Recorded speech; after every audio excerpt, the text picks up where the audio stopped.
vou morrer e não vou fazer nada. E aí eu acabei abrindo a Associação Naniep em benefício do obeso e do carente. O carente não é só carente econômico, mas carente emocional também, né?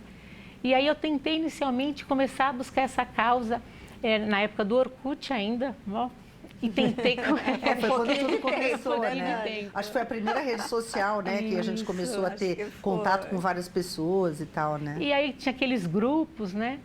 E aí eu fui tentando falar com as pessoas, eu só consegui o contato pela internet. Eu tentei fazer algumas reuniões e as pessoas não iam. Mas eu descobri que eu também não iria, porque eu tinha medo de entrar lá no ônibus.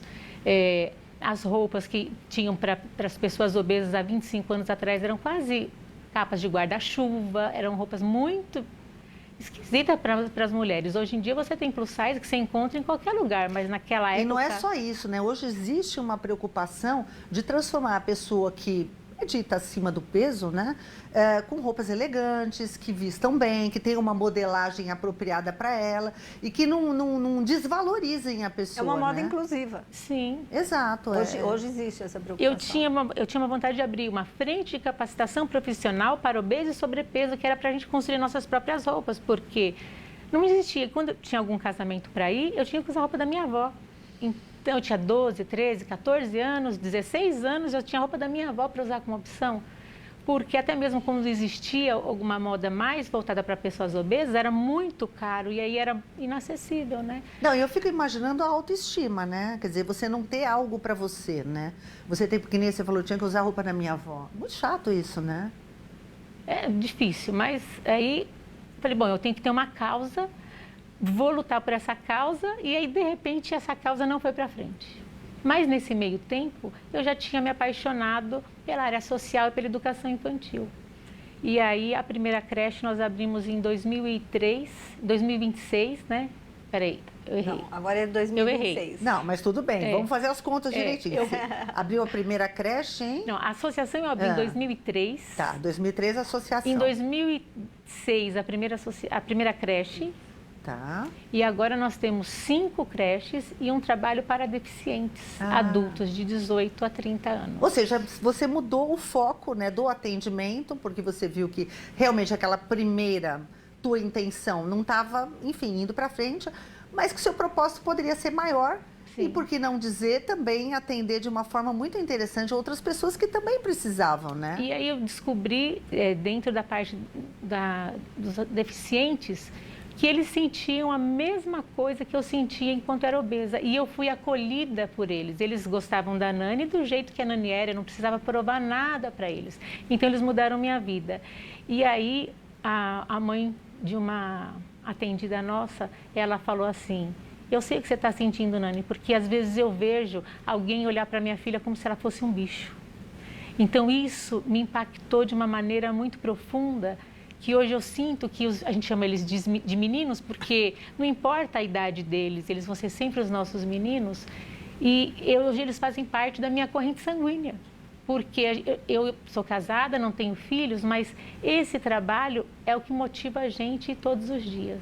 Virou Falo sua para a família. Nani que ela tem filho, sim, tem um monte. As 5 família. creches são quantas crianças que vocês Umas atendem? 700 crianças. Mais ou menos 700 gente, crianças. hein? São as creches conveniadas com o poder público. Ah. Nani tem um trabalho incrível, né? É uma parceira incrível da prefeitura. E a gente vê o trabalho de carinho, de amor que ela tem com a educação, mas ela tem, são 700 crianças na educação, mas o IMT passa de 200, 220. Né, 220 atendidos no IMT, que são as pessoas com deficiência. São jovens de 18 a 30 anos. Porque o convênio da educação só permite chegar até os 30 anos, que essa é uma luta que a gente tem aí. Então, assim, para eu entender melhor como é que né, a associação trabalha, são pessoas de que idades, assim? Nesse equipamento especificamente, que é um convênio com a prefeitura, de 18 a 30 anos. Nesse específico. Da pessoa com deficiência. Tá. E tem também o trabalho das creches, que aí é a partir de... 0 até 4 anos. Ou seja, você engloba várias faixas etárias, né? Faixas etárias. E aí o tratamento é muito diversificado, né? Porque você tem que pensar, né, em atendimentos para públicos diferentes, com necessidades diferentes, mas, bom, eu fico imaginando que isso deve dar um trabalhão, mas deve ser também muito prazeroso, né? Eu acho que hoje acho que é mais prazeroso do que trabalhoso, porque quando a gente gosta do que a gente faz, deixa de ser um trabalho, né? Vira quase um hobby. Porque... Imagina você cuidar de 920 pessoas por dia e falar nessa calma que a Nani fala. É muito amor envolvido, não é? E ainda fazer polenta, né? E ainda não, e não parou aí, porque aí depois ela inventou outro projeto, que é o Polenta Rock Show. Que, aliás, a galera aqui na Câmara Municipal adora quando eu faço os eventos do MDB Mulher, Sessão Solene, porque até eu chego aqui, eu olho, tá a Nani com a polenta, servindo os nossos convidados. Ela vem com todo amor, com todo carinho, mas ela também que vai contar esse projeto. Bom, Nani, eu tô desconfiada que o seu dia é diferente de todo mundo. Tem mais de 24 horas, não é possível. Acho que a Sandra, o dia dela é 36, o meu é 34. Ah, tá certo. É por isso que vocês se dão tão bem, né? Eu acho que é por isso. Acho que é, até né? nessa história das horas, vocês... Agora, Sandra, eu acho que é importante você falar de trabalhos como os da Nani, né? Das mulheres que se dedicam a isso na sociedade, né? Você vê, ela é uma pessoa que passou por cima de toda a dificuldade pessoal dela e falou assim, não vou deixar isso me afetar, eu vou cuidar de pessoas também, né? E as mulheres, elas têm muito esse perfil, né? Demais, demais. Quando a gente fala, inclusive, da rede parceira do Poder Público Municipal e até do estadual, eu acho que maciçamente são as mulheres que estão à frente, né, Nani? Todas as entidades sociais, você 92%. tem... acho que você tem ali os homens, mas é isso, né? Não chega a 10%. Nada contra os homens que estão nos assistindo, como eu sempre falo, são muito importantes nas nossas vidas, mas esse trabalho do servir, né, através de implementação de política pública, tende a ser tocado por mulheres. Mulheres são mais sensíveis, mulheres são mais empáticas, mulheres são mais amorosas. Não desistem, né? Mulheres não desistem, mulheres lutam. Vou pegar aqui a Nani, né, que está aqui com a gente hoje no Sala de Visita. A Nani, ela, por uma questão pessoal, ela entendeu que ela deveria ajudar o próximo. Né? Não foi, é algo extremamente altruísta, porque ela poderia simplesmente buscar apoio emocional, psicológico, cirúrgico, seja lá o que para ela, mas não, ela entendeu que assim como ela sofria com algumas questões, ela poderia eventualmente se unir a outros homens e mulheres que viviam daquela mesma situação e juntos buscarem organizar uma rede de apoio. E eu sempre brinco, mas é uma brincadeira com muito amor, que a Nani começou com um desejo, mas o plano de Deus na vida dela era que ela realmente servisse, que era o que ela queria, que ela realmente cuidasse de pessoas, que era o que ela queria, mas ele direcionou ela para um outro segmento, né? Seja através das creches, mas eu acho que principalmente pelo IMT, a pessoa com deficiência. Eu acho que essa é a grande entrega da Nani, sim, não é? E eu sei que ela tem o Romison, que é o marido dela, o parceiro, o companheiro, os dois. Você olhar 24 horas, Nani, não existe Nani sem Romison e Romison sem Nani. Não tem como. Só agora no Sala de Visitas, porque esse é um bate-papo de meninas, né? Mas o Romison é o super parceiro da Nani, que está ali junto com ela, que pega na mão e que vai, né? E que é um desses homens que ajudam mulheres a fazer diferença. E que bom ter esse apoio, né? E ele fala assim de vez em quando, eu não concordo, mas eu tô com você. Tá certo. Bom, gente, eu vou pedir aqui uma pequena paciência de vocês, rapidinho. A gente vai fazer uma breve pausa nessa conversa, mas a gente já volta com mais um pouquinho do Sala de Visitas desse tema que está tão interessante. Você que está acompanhando o programa, aproveite esse intervalo para fazer a inscrição no nosso canal oficial e não perder nenhum conteúdo aqui da Rede Câmara São Paulo. A gente volta já.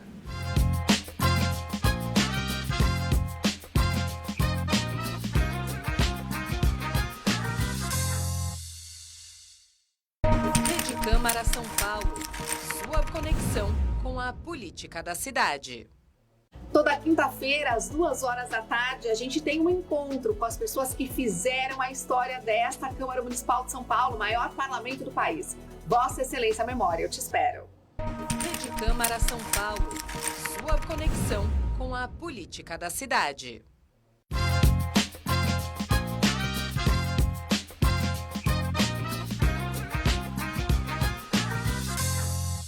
Estamos de volta com o Sala de Visitas. Hoje, a conversa é com a vereadora Sandra Santana, do MDB, e com a Nani Apple, que é fundadora e presidente da associação que leva o seu nome. Nós estamos falando de um tema muito atual, né, que é o cuidado à política pública, o protagonismo feminino na inclusão. A Nani Apple, lá no primeiro bloco, já falou várias coisas sobre a associação, explicou que ela começou com uma ideia voltada para atender o obeso, mas que no meio do caminho mudou de rumo.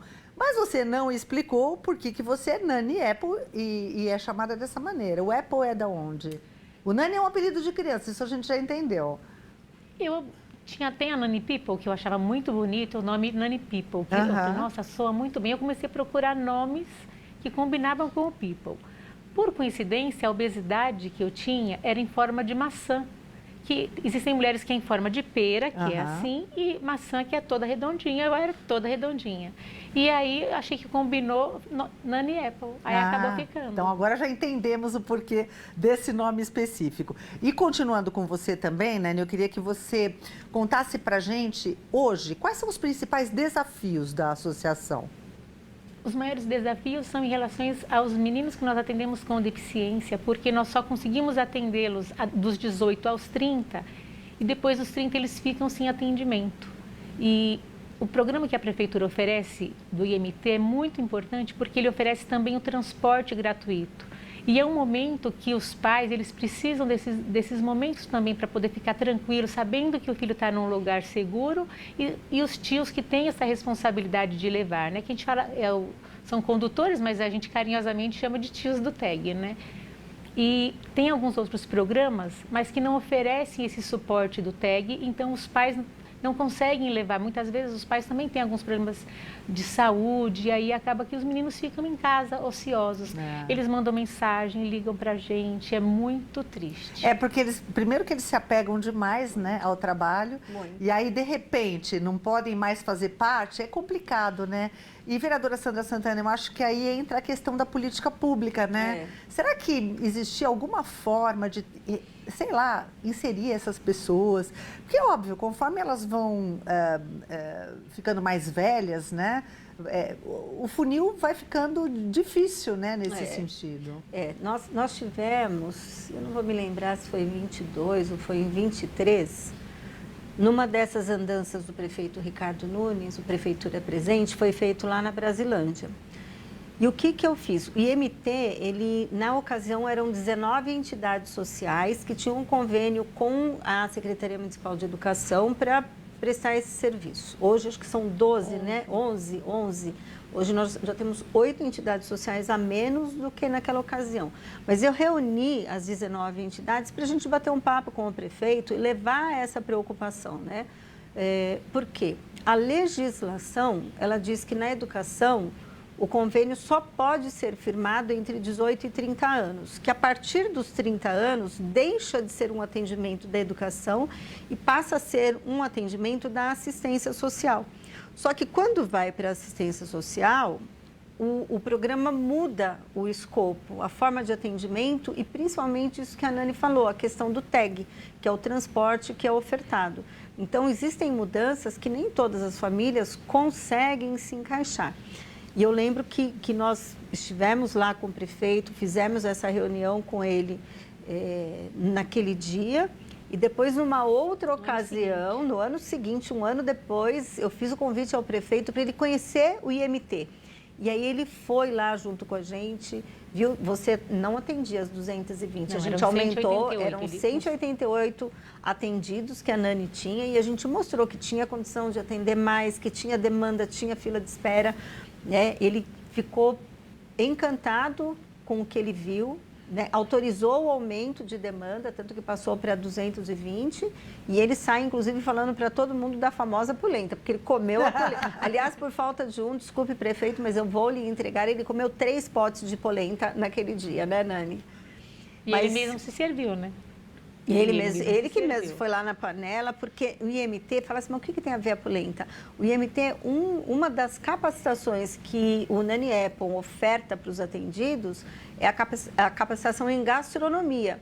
Então, os jovens que estão lá, independente de qual grau de deficiência, qual grau, né, é assim que pode falar, o grau de... É que a gente atende os mais leves e moderados, né? Isso. Então, mas eles estão aptos a ir para a cozinha e eles fazem cada coisa gostosa. E é muito bonito, né? Você vê como eles se dedicam, às vezes se dedicam até mais, como se eles pudessem, né, fazer mais que as outras pessoas mesmo, né? Inclusive a E Gabi, fazem, viu? Alguns fazem. a Gabi, ela foi homenageada por você.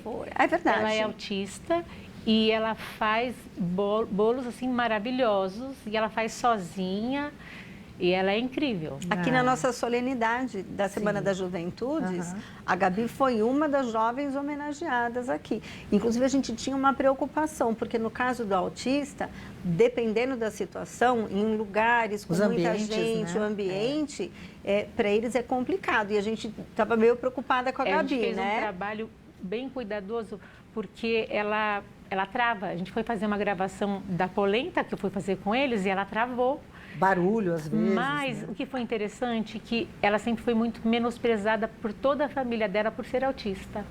Então, É uma família oriental. e aí houve a mãe dela com tanto carinho, olha filha, é uma homenagem para você. E aí ela aceitou e conseguiu ir lá receber a homenagem. E deu tudo certo. Deu Tudo, certo. foi show. Essa sua ligação com o autismo também é uma outra, né, face desse trabalho que você desenvolve, né?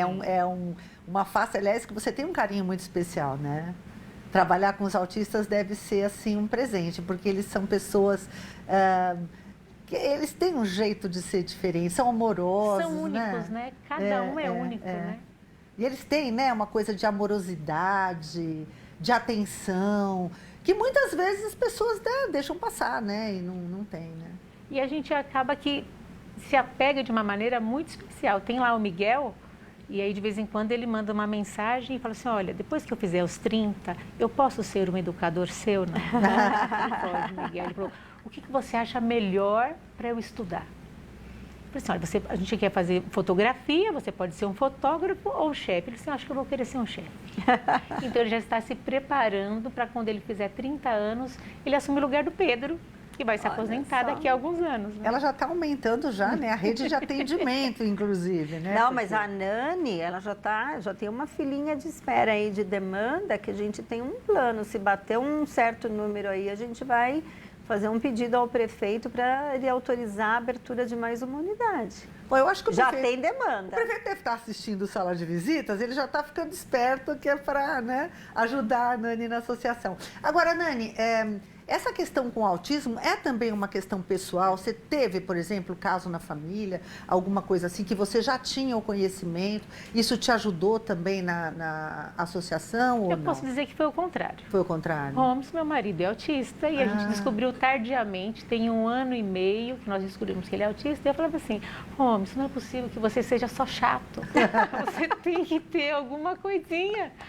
E aí, vendo os meninos do IMT, eu comecei a fazer algumas comparações. Ó, isso ele é igual a fulano, aquele igual ao outro.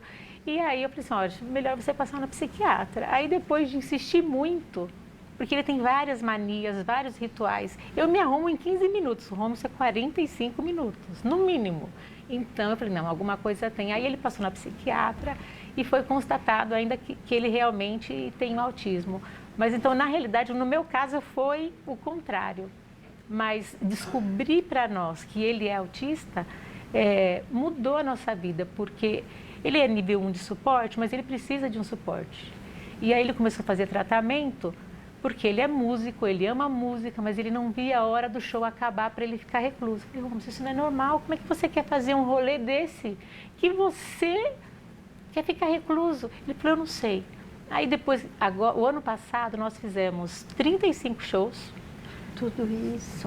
E fora só as polentas. E antes o Holmes ficava quieto, então todo mundo só falava assim, nossa, que marido esquisito da Nani. E agora, com o tratamento, ele conversa com todo mundo, interage. E hoje ele é mais propagandista do que eu, porque ele vai falando sobre o projeto, coisa que eu fico servindo e ele vai lá conversando com as pessoas. Então, isso mudou a nossa vida. O diagnóstico, principalmente em adultos, muda a vida do adulto. Não, e é importante você ter uma perspectiva diferente das coisas, né? Porque não basta só você olhar e falar, isso é assim mesmo e deixa pra lá. Não, é só você olhar de um jeito diferente, ter um olhar diferente sobre determinadas situações, saber como lidar com elas, isso é fundamental. E aí tudo se encaixa, né? Foi o que a Nani fez. É. Agora, vocês falam tanto dessa polenta, né? Eu queria que vocês entrassem mais no detalhe do que é o Polenta Rock Show, né? Como é que ele acontece, de quanto em quanto tempo, como é que, enfim, como é que... A gente volta para os meninos do MT. Ah, Nós levamos os meninos para alguns passeios certo. e para levar alimentação para eles. Então, tinha alguns meninos que tinham um problema com deglutição, engasgo. A polenta não tem esse problema. Então, nós fizemos uma polenta, que o Ramos fala que é uma receita de família, mas é uma receita, porque eu não conseguia fazer a receita da minha mãe, eu tive que criar a minha receita, porque eu não conseguia fazer a dela. E deu muito certo a gente levar a polenta. Aí, depois, a gente fez um aniversário da associação, por conta dos meninos, nós servimos a polenta e o Ramos fez um show. Inclusive, a Sandra estava presente nesse dia. E aí, a gente chegou em casa e falou, nossa, foi bacana demais, a gente podia criar um nome, criar um evento, né? E aí, criamos, sem querer, o Polenta Rock Show, que eu faço a polenta e o Ramos faz o rock. A Sandra está com a gente já desde antes do Polenta Rock Show existir. Mas ter um quando que nome. acontece, assim? Tem data certa? Como é que funciona? A gente respira, acontece. É assim, é Olha, imprevisível, pode ser a qualquer momento. Até 2024 era um por ano. Aí o ano passado nós fizemos 2, a gente fazia na creche, que é maior. E aí o ano passado nós fomos ousados e levamos para a Praça da Matriz. Lá na E aí, freguesia do Ó. Na freguesia do Ó. Polo cultural, gastronômico e turístico. É. E aí nós levamos uma cozinha com um fogão de 8 bocas, outro de 6 bocas, mais um de 4 bocas, 25 panelas. E nós cozinhamos toda a polenta. Gente, mas na é uma matriz. grande estrutura, hein? Mas com detalhe, tá, pessoal? Quando tem esse tipo de evento, não importa se é aqui na Câmara, se é lá na associação, se é no Largo da Matriz, se é no meio da rua. A galera que chegar para comer a polenta vai comer e tem vários sabores, hashtag fica a dica, e não paga nada. É um projeto social, é um projeto que nasceu também para a inclusão. Então, tem eventos, como eu falei, né? Às vezes eu chego, para minha surpresa, a Nani está lá. Eu falo, mas meu Deus, já foram importunar a Nani. E pior é que não é importunar, porque a gente sabe que ela vem no amor mesmo, né? Então, é muito bacana, porque ela começou, a polenta era só com um molho, Com né? molho que de lagarto desfiado. É polenta molinha, não é uma polenta dura, é uma polenta molinha, que ela pegava lá um molho de lagarto desfiado, bem delicioso. Tipo carne louca. Ah, tá faltando a polenta aqui, só isso. Gente, eu estou tenho pra dizer. salivando. Se alguém está assistindo, está percebendo, eu estou engasgando porque eu estou salivando. Bom, gente, a gente está chegando no final desse programa. Já? Mas, então. Mas a gente né? nem comeu. Respirou e não teve nem polenta ainda, mas enfim. Nani, antes da gente terminar, fala o que as pessoas precisam fazer para conhecer a associação de perto. É só chegar? Tem alguma, enfim, protocolo? Como é que funciona? É fácil achar a gente nas redes sociais. E eu só queria deixar claro que a polenta, a nossa causa, é que a gente possa ter uma casa para deficientes órfãos e deficientes idosos. Não é para qualquer idoso, é para deficiente idoso, né? Então, hoje, o Polenta Rock Show, a gente quer que sempre a polenta seja gratuita. As pessoas perguntam, você faz buffet? Você vem? Não. Sempre a polenta é gratuita, porque a gente não quer que mude a causa, né? Não quer que mude o sentido. Bom, eu só tenho a parabenizar você pela coragem e também por esse trabalho lindo desenvolvido. Foi um prazer ter você aqui para contar um pouquinho da sua história, da história da associação e de todas essas pessoas que você ajuda. Vereadora Sandra, mais uma vez, obrigada por trazer gente tão interessante. Aqui o Sala de Visita fica cada vez melhor assim. Eu que agradeço, né? E agora eu tenho certeza que todos aqui que estão nos assistindo, que acompanharam a homenagem do Dia das Mulheres, conseguiram compreender com mais detalhes, porque a Nani foi a nossa homenageada desse ano, né, Nani? Obrigada, gente. Foi um prazer imenso, viu? Bom, esse foi o Sala de Visitas de hoje. Eu espero que você tenha gostado e te aguardo nos próximos episódios. E não esqueça de se inscrever no nosso canal do YouTube e seguir a Câmara em todas as redes sociais no @Câmara São Paulo. Rede Câmara São Paulo, sua conexão com a política da cidade.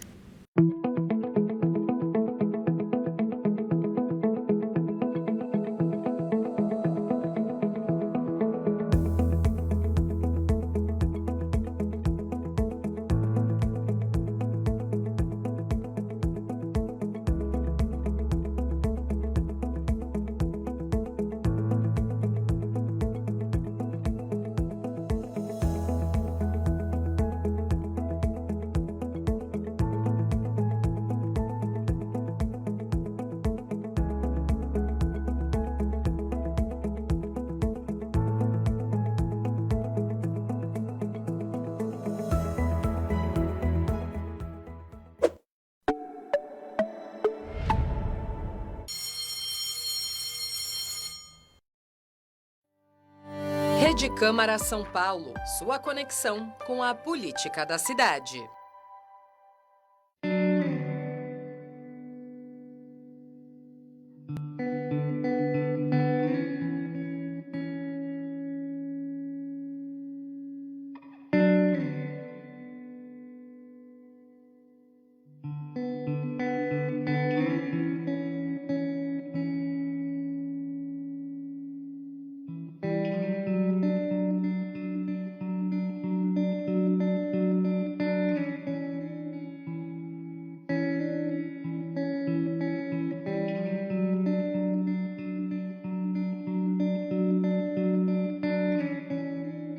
Atenção, moradores de São Paulo! A vacinação contra a gripe já está liberada para toda a população.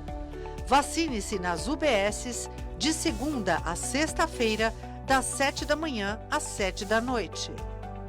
Aos sábados, as doses também estão disponíveis nas AMAs e UBSs integradas no mesmo horário. Seja consciente, vacine-se. Rede Câmara São Paulo, sua conexão com a política da cidade.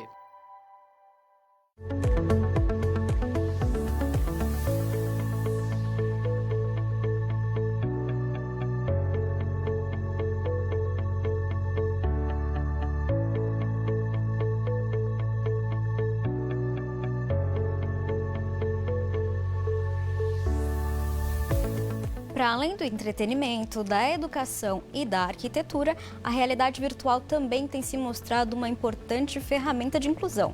No programa de hoje, a gente vai saber como essa tecnologia pode contribuir para a autonomia de pessoas com deficiência intelectual e do espectro autista. Então fique comigo para a gente aprender juntos a partir de agora.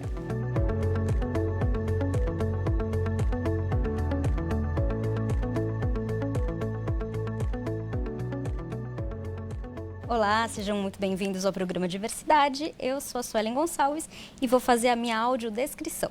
Eu sou uma mulher com deficiência, sou cadeirante, tenho estatura baixa, tenho cabelos castanhos escuros, longos e cacheados, olhos castanhos escuros, estou usando pequenos brincos pratas no formato de flor, uma camisa nude de manga comprida com botões na frente, calça de alfaiataria preta e tênis brancos. E hoje eu estou recebendo a Nara Souza, que é supervisora de inclusão profissional, e também o Ricardo Valverde, supervisor de serviço de longevidade.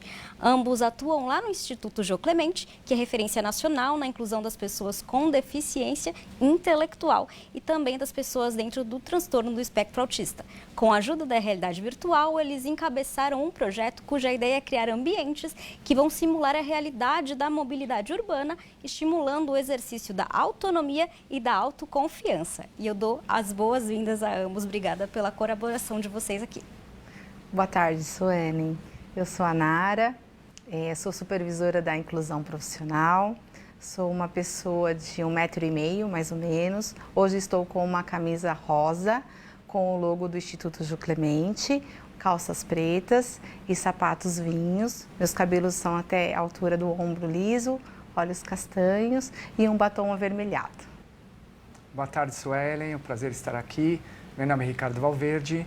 Eu tenho 1,68 m de altura, tenho cabelo raspado, uso óculos com armação vermelha, tenho a pele branca, estou usando uma camisa polo cor-de-rosa com o emblema do Instituto João Clemente no peito, do lado esquerdo, calças pretas e tênis pretos.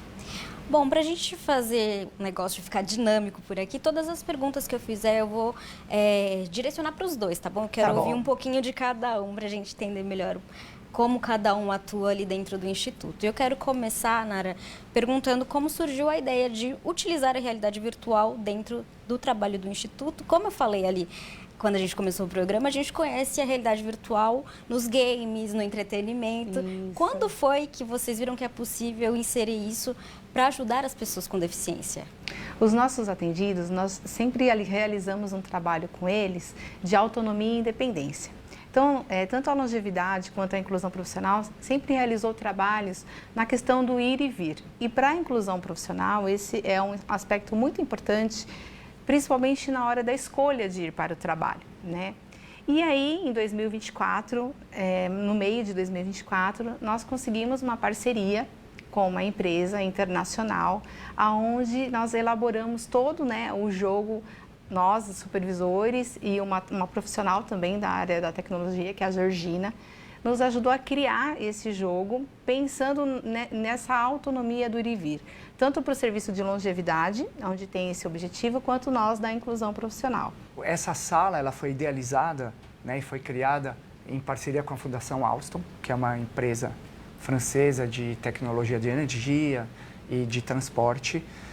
A ideia do jogo, né, primeiro a gente elaborou uma sala, né, toda equipada com televisores, com óculos de realidade virtual 3D, e nós criamos esse cenário, né, e depois elaboramos um jogo que simula a mobilidade urbana na cidade de São Paulo. Então aí tem os desafios de estar andando na rua e também do transporte público com autonomia e segurança. Perfeito. E eu ia justamente entrar, acho que a gente pode continuar aqui, eu ia entrar nesse mérito de quais são os ambientes simulados dentro dessa realidade virtual e o que exatamente eles direcionam no sentido da autonomia, quais são os sentidos que eles, né, afloram ali da pessoa, além da autonomia, independência.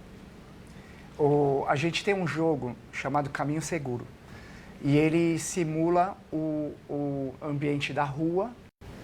Então, a pessoa, quando ela está imersa no jogo, quando ela coloca o óculos, ela caminha pelas ruas, ela tem tomadas de decisão, ela tem um trabalho de orientação espacial. Então, ela tem ali a escolha, por exemplo, de atravessar na faixa ou fora da faixa. Por isso que é caminho seguro, porque toda vez que ela escolhe um caminho seguro, ela ganha ponto e prossegue o jogo. Então, ela caminha pela calçada, então tem essa simulação das ruas, né? Foi filmado em ambiente realista, então ela realmente está na rua. O início do jogo da fase 1 é saindo do Instituto João Clemente e chegando até a estação Hospital São Paulo, da linha Lilás, né, onde ela vai ter outras experiências, como passar pela catraca, descer pela escada rolante, escolher a direção que ela vai tomar e, enfim, pegar o trem e seguir até o seu destino, que no primeiro jogo é a Estação Santa Cruz. Perfeito.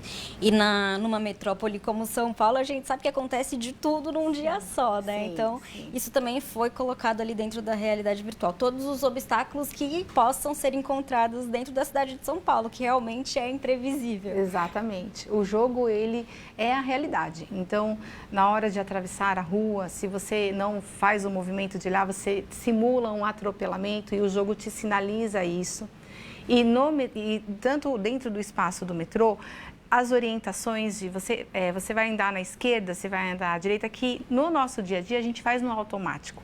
Para a pessoa com deficiência intelectual e a pessoa com transtorno do espectro autista, esses detalhes são muito importantes e vividos no concreto. E o jogo possibilita isso. Então, quando eles estão dentro do metrô, que o metrô está cheio de pessoas, e o jogo, você realmente, né, os nossos jovens e atendidos, eles seguram, simulando como se tivesse, né? Eles olham e falam, nossa, essa pessoa está me olhando, né? Então, tem todo um movimento daquela pessoa para que ela aprenda como se comportar dentro do metrô. As famílias também entendem isso, né? E aí muitos falam assim, nossa, é a primeira vez que eu vou andar de metrô sozinho, né? Possibilitando essa autonomia para ele nesse trajeto. Quando a gente fala de realidade virtual, nesse trabalho de autonomia e independência, eu acho que é muito importante a gente não confundir com outras terapias, né? Eu acho que ela não ocupa o lugar de outras terapias, certo? Ela é trabalhada junto, não é isso? Ela é trabalhada junto e o jogo tem esse objetivo. Então, nas fases onde nós identificamos que ele precisa de maior apoio, aí os técnicos, os profissionais, voltam para a sala no atendimento e fazem esse trabalho com esse jovem, com esse atendido.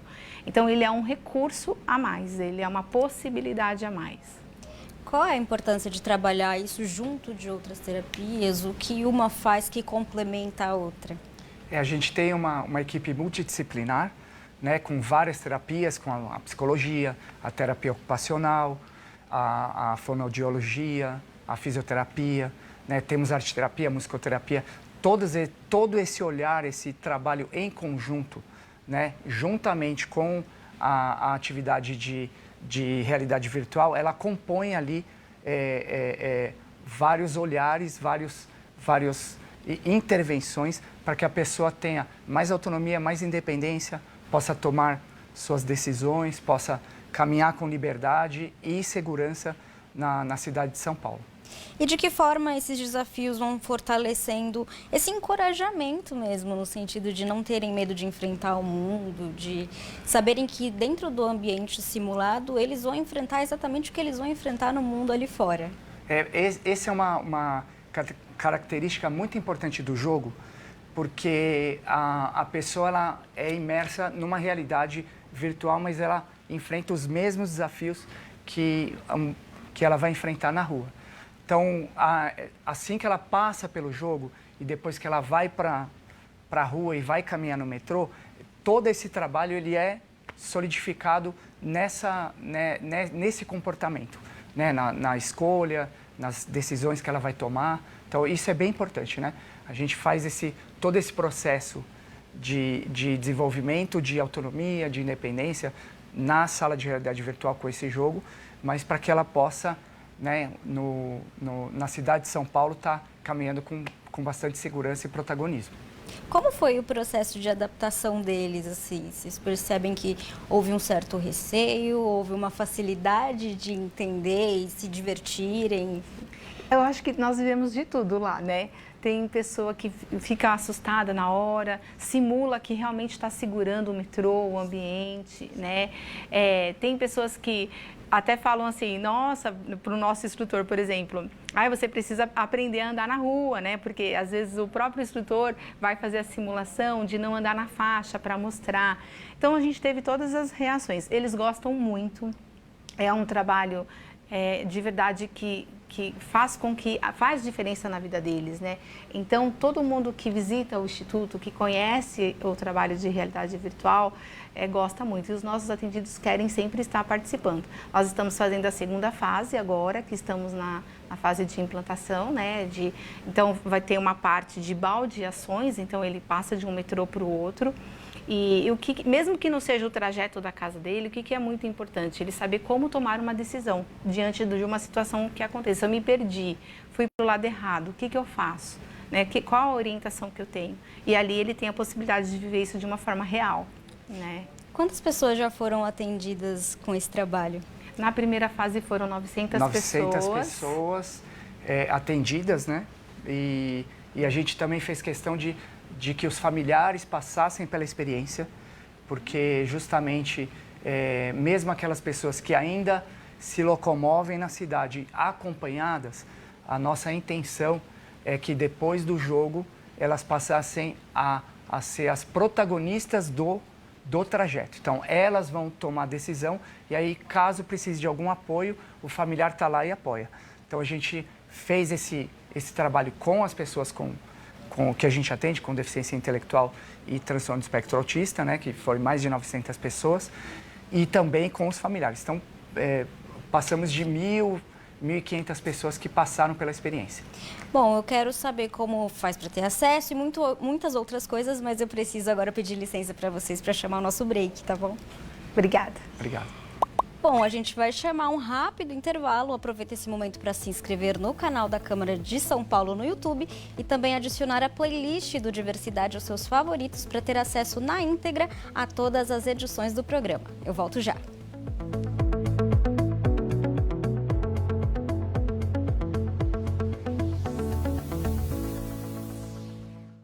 Rede Câmara São Paulo, sua conexão com a política da cidade. Você sabia que é possível acessar de qualquer lugar do mundo registros fotográficos gratuitos de tudo o que acontece no maior legislativo da América Latina?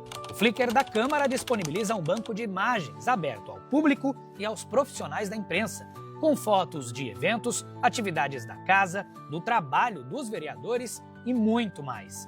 É só entrar no Flickr, buscar por Câmara São Paulo e conferir coberturas completas e sempre atualizadas. Acesse agora mesmo e saiba mais. Rede Câmara São Paulo, sua conexão com a política da cidade.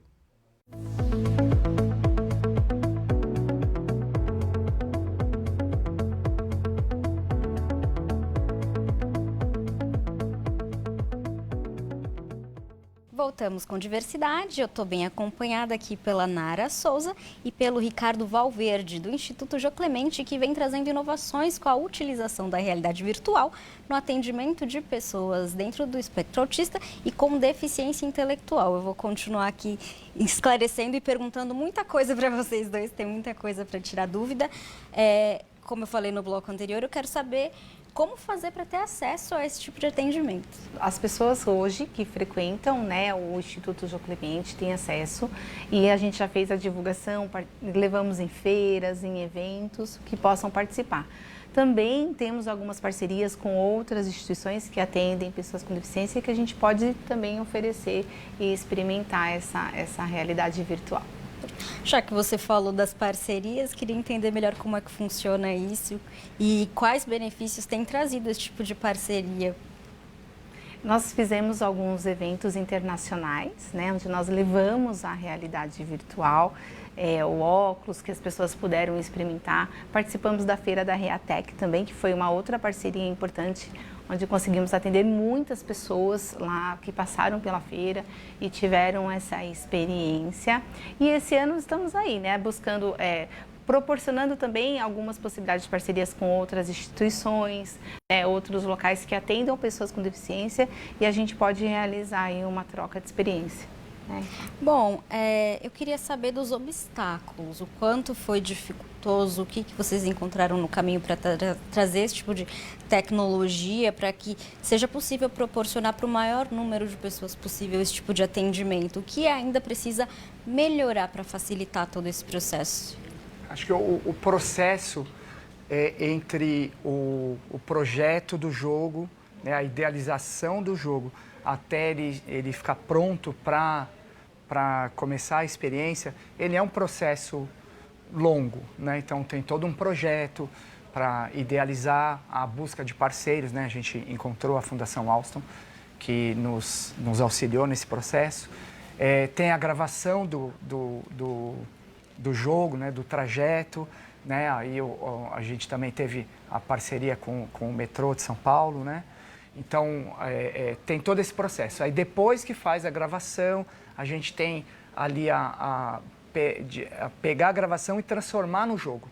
E aí tem tem o desafio de gamificar todo esse ambiente que foi gravado e as interações, né? Que, por último, depois que você gamifica, você coloca ali as interações que você quer que a pessoa tenha, né, as tomadas de decisão, né, a escolha entre um trajeto X ou Y, se ela vai se ela vai atravessar na faixa ou fora da faixa. Então, tem todo esse processo de criação, montagem, edição, e depois uma fase de testes, né, que é o processo que a gente está agora na fase 2. Né? O trajeto é muito bacana. Da fase 2, ela sai do metrô Santa Cruz da linha Lilás, passa para a linha azul, aí vai até a Ana Rosa, transfere para a linha verde, e da linha verde vai até a Consolação, transfere para a linha amarela e vai até a Faria Lima. Então, é um trajeto bem grande, né? Então teve todo esse processo de construção, de edição e de testes agora para começar a entrar na experiência de fato. Quando a gente fala de pessoas dentro do espectro autista e pessoas com deficiência intelectual, a gente abre um leque, né? Só de pessoas dentro do espectro autista, a gente está falando de 3 níveis de suporte. Como foi feito o planejamento para que esse game atendesse às necessidades individuais e trabalhasse questões individuais de cada necessidade, cada deficiência? A gente elaborou o jogo em que a pessoa ela tem a possibilidade de ir avançando, mas ela também pode, de acordo com a sua própria vontade, que ela possa ir parando em determinados momentos do jogo. Então, o jogo ele transmite várias experiências, né? Experiências sensoriais, experiências visuais, experiências de decisão, de orientação de espaço. Tem uma questão de auxiliar na previsibilidade também, aquele caminho que eu estou fazendo agora, eu vou encontrar na vida real. Aquela decisão que eu tomei para transferir da linha amarela da linha verde para a linha amarela, por exemplo, é uma transferência que eu também faço em outras linhas e que eu vou fazer no meu trajeto ou para o trabalho ou para casa. Então, assim, a gente elaborou esse jogo e que todas as pessoas possam participar, né? Algumas vão chegar até o final do jogo, outras vão fazer o jogo por partes. Então, primeiro ela vai fazer a parte da rua, depois ela vai fazer a parte da entrada no metrô, depois ela vai fazer um trajeto de vários trajetos que a gente tem. Então, a gente tem todo esse processo para atender todo mundo.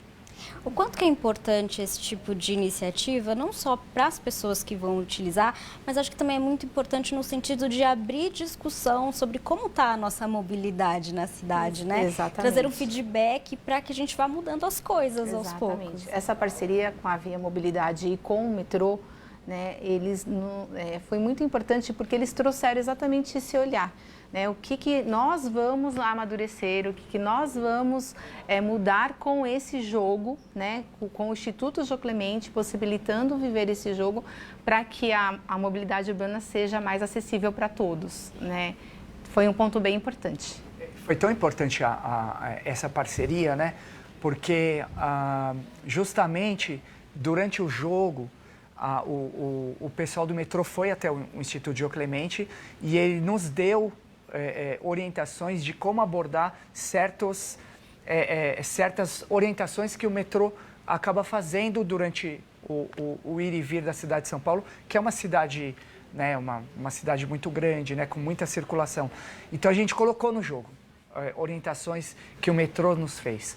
Então, isso transforma o jogo numa realidade ainda mais imersiva, né, porque além de você estar beneficiando durante ali o momento da experiência, né?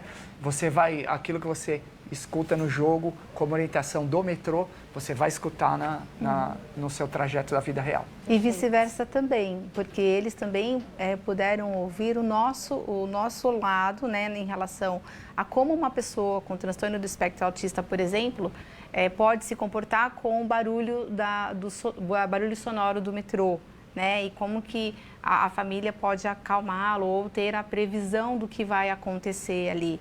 Então, também foi importante trazermos esses conceitos, né, para que eles começassem a inserir mesmo na rotina do dia a dia do transporte das pessoas. Perfeito. Quais as políticas públicas ou as iniciativas, a gente já está falando sobre isso um pouco, ainda se fazem necessárias, mas agora para garantir que essas tecnologias sejam mais acessibilizadas dentro de instituições públicas de saúde, né? Não só falando a respeito da mobilidade, mas uma questão de saúde da pessoa com deficiência no geral, no ensino, dentro de escolas que atendem as pessoas dentro do espectro autista? Uma das questões que é bem importante, que a gente tem trabalhado isso junto ao metrô, é a linguagem simples, que isso realmente facilita muito a comunicação. Um dos objetivos do jogo é essa interpretação da sinalização. Então, a linguagem simples é algo que a gente tem trabalhado bastante, fora outras questões também de acessibilidade, que também é de extrema importância, né? Acho que a gente vive num mundo só, né? O mundo não pode ser menor para alguns e maior para outros. Ele tem que ser do mesmo tamanho.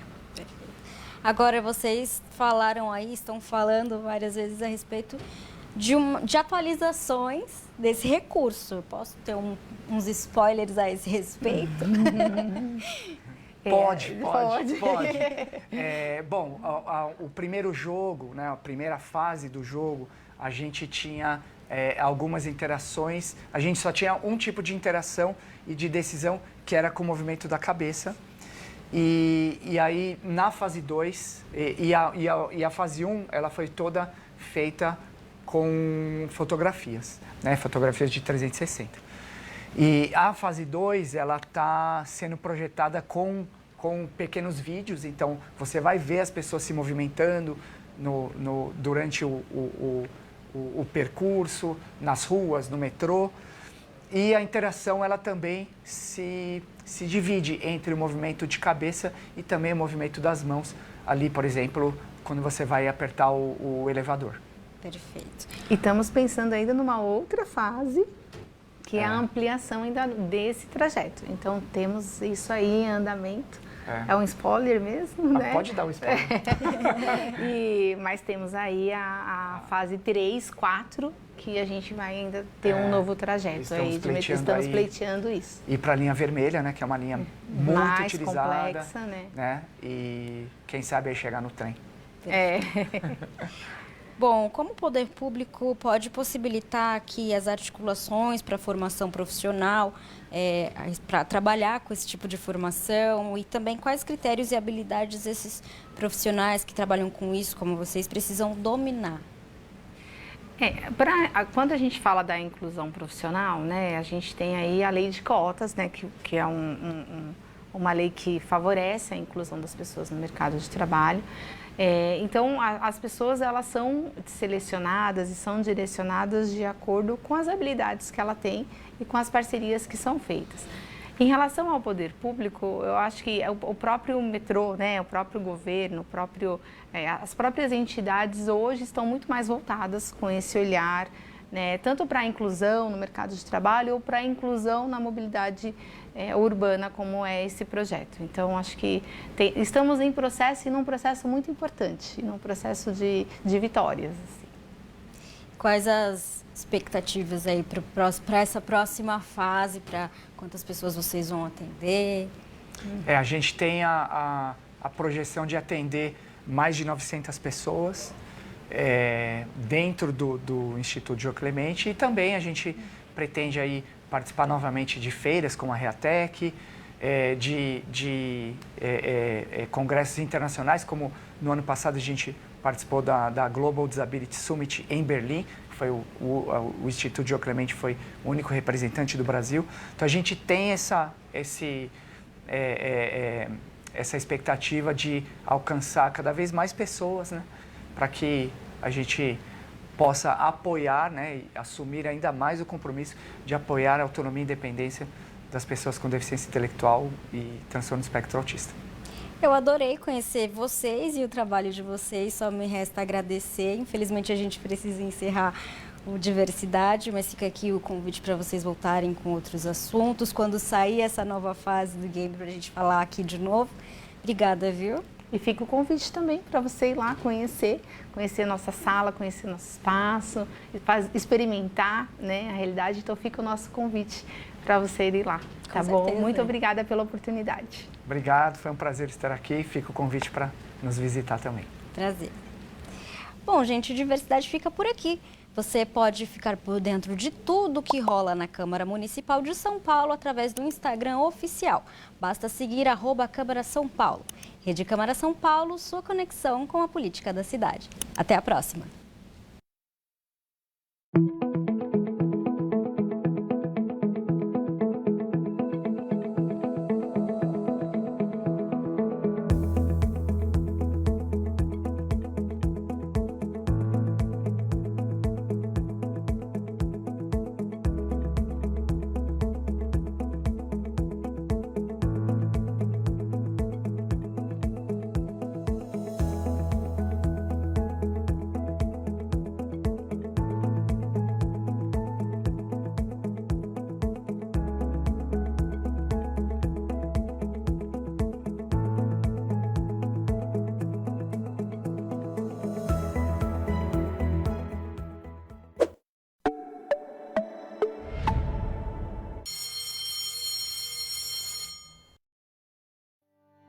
Rede Câmara São Paulo, sua conexão com a política da cidade.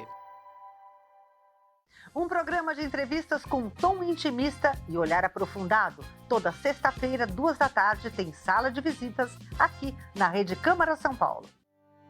Rede Câmara São Paulo, sua conexão com a política da cidade.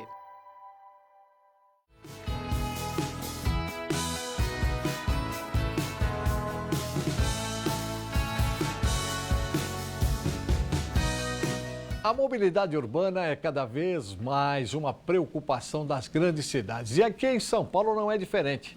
No século XXI, surge um novo modal de transporte, os eVTOLs, aeronaves elétricas silenciosas e sustentáveis que prometem democratizar o espaço aéreo. Vamos conhecer mais sobre esse novo modal de transporte, agora no Legislativo do Futuro.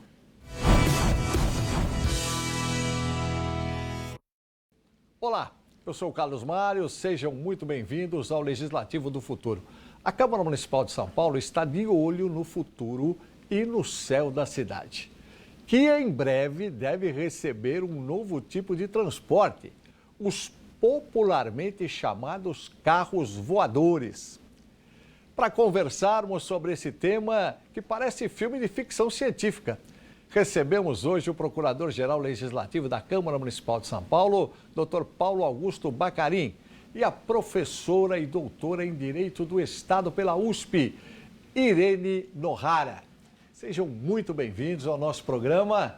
Sem dúvida, um assunto que desperta o interesse dos próprios telespectadores, já ficam querendo saber. Eu começo com o Dr. Bacarin, já falando uma coisa, porque neste ano a Câmara Municipal de São Paulo se adiantou e fez um simpósio sobre mobilidade urbana no século XXI na cidade de São Paulo. Como surgiu a ideia desse seminário e quais os principais assuntos discutidos, doutor? Veja bem, esse simpósio, nós estamos vendo nascer, nós estamos tendo o privilégio, nós fazemos parte de uma geração que está tendo o privilégio de ver nascer um novo modal de transporte. E a ideia de trazer esse seminário para a Câmara Municipal foi porque a gente não pode repetir o que foi feito no passado.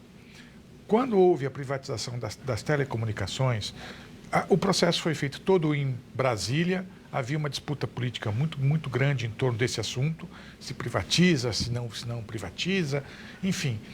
E os municípios jamais foram ouvidos. Então, houve uma concessão, foi privatizada, as telecomunicações foram privatizadas e o município não foi ouvido. O município de São Paulo foi pego de surpresa. E aí você tinha uma demanda reprimida enorme, a infraestrutura insuficiente e tinha um concessionário federal precisando, com metas de universalização do serviço, com metas de atendimento do cliente, a ligação em horas, em 72 horas. E vocês lembram os paulistanos devem lembrar, as ruas de São Paulo viraram uma trincheira e depois aquilo foi mal colocado, foi mal feito aquele reparo e foi um caos. Diante dessa experiência, nós não podemos ver, de novo, uma novidade que vai se impor, que vai chegar e a cidade de São Paulo ficar a reboque, ficar à mercê. Isso não pode ser. Então, foi nesse intuito que a gente imaginou esse simpósio, que é um começo, se eu pudesse resumi-lo, é o seguinte, é o início de um diálogo institucional. Porque o Evitol, esse voo, esse aparelho, ele implica necessariamente que 3 agentes reguladores se entendam, se conversem e construam a legislação, que é a ANAC, o DCE e o município. E quando fala-se o município, por lei, aqui na Câmara. Tudo que voa é regulado pela ANAC. Tudo que pode voar, pode vir voar, é regulado pela ANAC. Aonde ele voa, o tráfego aéreo é regulado pelo DCE.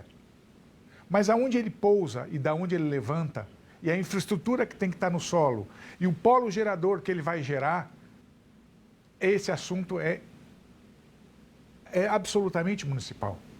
Ele é eminentemente municipal, ele é eminentemente local. Inclusive, essa regulação pode ser uma aqui em São Paulo e em Curitiba ela pode ser outra, porque é outra cidade, é outra realidade. Sim. E aí existe uma questão, né, dos entraves jurídicos também, né? Porque é aquela história que o senhor falou, né? Pode ser tanto... porque aqui, eu tenho uma questão aqui importante, porque a competência regulatória, o senhor já disse, né? Pode ser federal, mas o município é que tem que... A ideia é justamente essa. Esse simpósio, a ideia foi iniciar esse diálogo. Por quê? Porque a legislação a ser produzida... Porque é uma coisa precisa ter claro. Ninguém no mundo sabe, está nascendo no mundo esse modal. Ninguém está pronto, ninguém sabe direito o que fazer, como regular. Ninguém. Agora, o que eu tenho certeza, e isso eu posso garantir, é que essa legislação produzida, quer pela ANAC, quer pelo DCE e quer pelo município, ela não pode ser conflituosa ou ter lacunas. Por quê? Porque isso vai levar a uma judicialização posterior e aí vai entrar um terceiro agente, que é o Poder Judiciário, que naturalmente ele está preparado para resolver conflito, ele não está preparado para construir soluções, para debater soluções, e ele é necessariamente, por impositivo, legal até. Ele está longe, ele está afastado da causa. Quer dizer, acaba decidindo aquele que menos conhece daquela realidade. Por quê? Uma coisa que foi muito falado no simpósio, a palavra ecossistema. Fazer um Evitol voar e prestar esse serviço numa metrópole como São Paulo, se você trata de um ecossistema para que ele possa operar, um ecossistema sobre a aeronave, a manutenção da aeronave, aonde que ela pode pousar, que horário que ela pode pousar, que rota que ela vai seguir. Sem dúvida, sem então, dúvida. É um ecossistema. Então, essa legislação desses 3 entes tem que ser, ela tem que ser harmoniosa. Essa é a ideia da necessidade desse diálogo institucional. E mais, nós temos a chance de, fazendo uma boa legislação, nós servirmos de exemplo para o mundo, não só para o Brasil. E o senhor tocou numa questão que eu queria até ver com a doutora Irene, quer dizer, esses entraves que podem ocorrer, é aquilo que o doutor falou, quer dizer, eles podem atrasar e muito a implantação, a própria evolução, né? Disso que está tudo sendo estudado para ser colocado em prática, né, doutora? Exatamente. Como o doutor Paulo Bacarin bem expressou, é um momento muito importante, emblemático para a cidade de São Paulo. A gente tem um potencial gigantesco para a operação de Evitol, porque nós temos a maior frota de helicópteros do mundo, e um público também que se vê refém do trânsito e que adoraria pegar um Evitol. Né? O Evitol, a categorização jurídica dele é própria, né? Ele não pode ser categorizado nem como avião, nem como helicóptero, nem mesmo como veículo voador, apesar da gente gostar, porque ele vai ser, não há uma possibilidade de eu adquirir um Evitol e colocar na minha garagem e sair voando por São Paulo. Vai ter um operador Nós estamos em fase experimental dos evitóis, então existe um sandbox regulatório que junta diversos órgãos e entidades. Esse está sendo feito pela ANAC.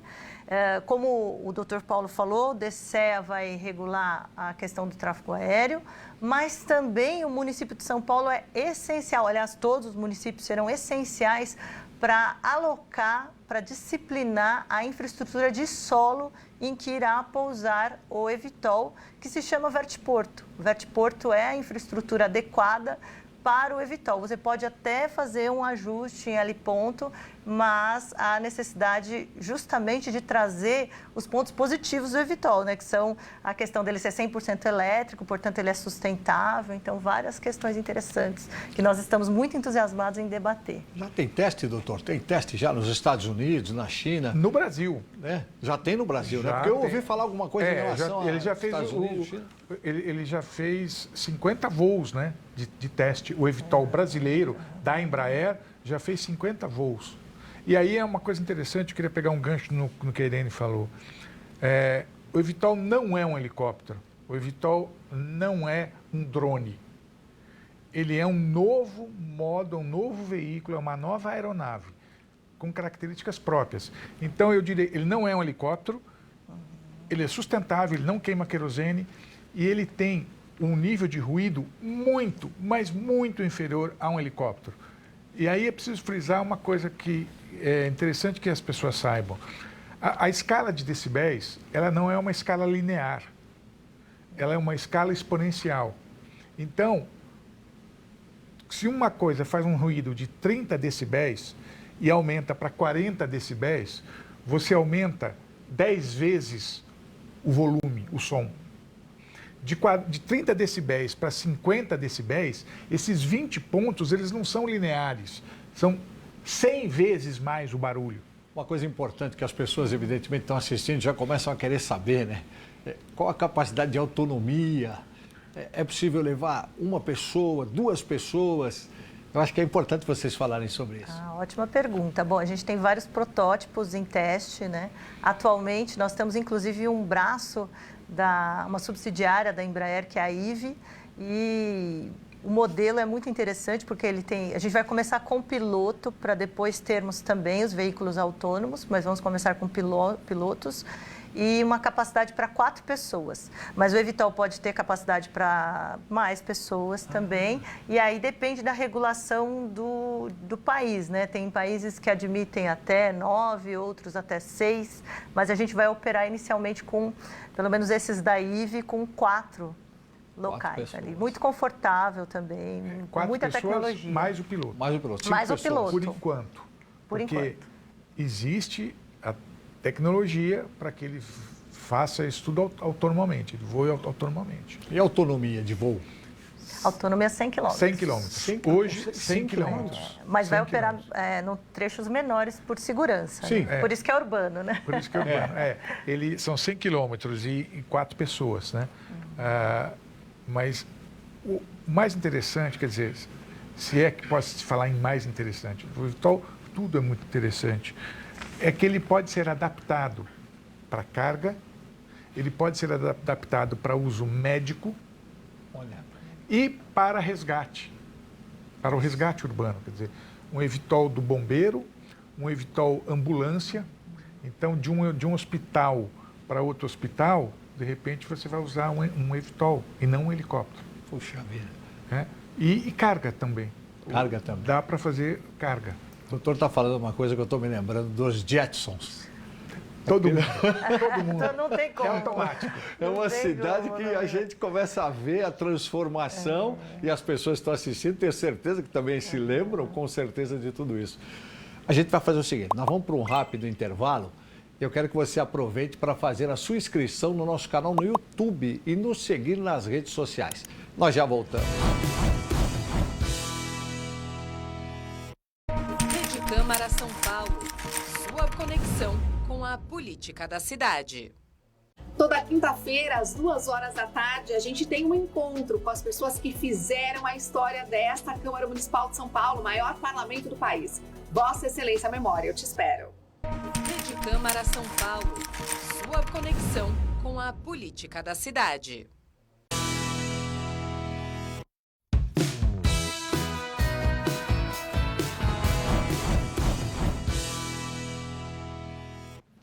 Estamos de volta com o Legislativo do Futuro, que hoje fala sobre a mobilidade urbana e os chamados carros voadores. É muito importante, doutor Bacarin, essa questão da gente já ter uma Embraer nessa hora, né? Queria que o senhor falasse um pouquinho a respeito disso, né? Porque é um modal evidentemente novo, mas o fato de ter uma Embraer, e a doutora também fique à vontade, eu acho que é uma grande... É um orgulho. É um orgulho. É um orgulho, e eu digo assim, é um orgulho e impõe para nós também, Irene, a responsabilidade de sair na frente e de bem regulamentar esse modal de transporte. Porque a Embraer eles nos passaram os números, para a cidade de São Paulo, eles têm encomendas fortes, encomendas firmes, que chama, 150 aeronaves para São Paulo. Para o mundo, eles já têm 2.800 encomendas. Então, para a Embraer, são algo na casa de vários bilhões, nós estamos falando em bilhões de dólares de encomenda. A fábrica deles vai ser em Jacareí, eu creio. Taubaté. E agora, no mundo tem outras empresas já trabalhando, já fazendo. A Gol, a empresa aérea Gol, já tem um contrato com um produto, com outro, um equipamento, uma aeronave que é britânica, que eles pretendem operar. Eles não vão operar com a Embraer. E tem também um fabricante em São Carlos, porque tem um polo muito forte, um polo de engenharia muito forte em São Carlos, e ele está desenvolvendo lá um drone que ele é híbrido. Então ele funciona a bateria, mas ele funciona com gasolina, porque o motor dele gera energia elétrica, é igual o carro Toyota, o nosso carro híbrido. E de maneira que você está voando nele, você pousa num posto de gasolina e abastece o Evitol. E as asas, ele trouxe as fotos, as asas, elas sobem e o carro, para você ter uma ideia, o carro, né? O equipamento lá, a aeronave, ela ocupa a vaga de um carro como no estacionamento. Nossa, até isso já está sendo pensado, né? Já está sendo pensado. Para então, buscar um abastecimento para aumentar a autonomia, né, doutora? Aumenta a autonomia sensivelmente. Sensivelmente. Uma questão interessante, claro que a Câmara Municipal de São Paulo vai ter um trabalho nessa questão também de regulamentação, né, doutora, né, doutor Bacarin? Eu vejo, queria saber da professora Irene, eu vejo pelo menos assim, nós temos que regular, uma regulação tributária, porque é um serviço que não existe. É um uso que não existe. Você precisa autorizar. Esse Evitol, esse vertiponto, você precisa autorizar essa atividade. Veja, você autoriza hamburgueria, você autoriza posto de gasolina, hospital. Vertiponto, o que é isso? Tem que mudar a legislação. E aí vai ter que ter alteração no plano diretor para prever a mobilidade aérea de uma maneira mais clara. E o lei de zoneamento. E, na minha opinião, também chega até, Irene, não sei se você concorda, o Código de Obras. Exatamente. Dúvida, então, né, uma série de certificações municipais para a operação, para as obras. Para as obras. Uma alteração na lei de zoneamento, até para determinar a rota do Evitol, né? Porque existem, apesar dele fazer pouco ruído, ainda assim, a depender da rota dele, se for entre prédios, porque ele vai voar de forma não muito alta, né? Não é como um helicóptero, um Evitol. Então, ele voa por cima dos prédios, mas às vezes ele pode voar entre prédios e, eventualmente, o ruído pode aumentar.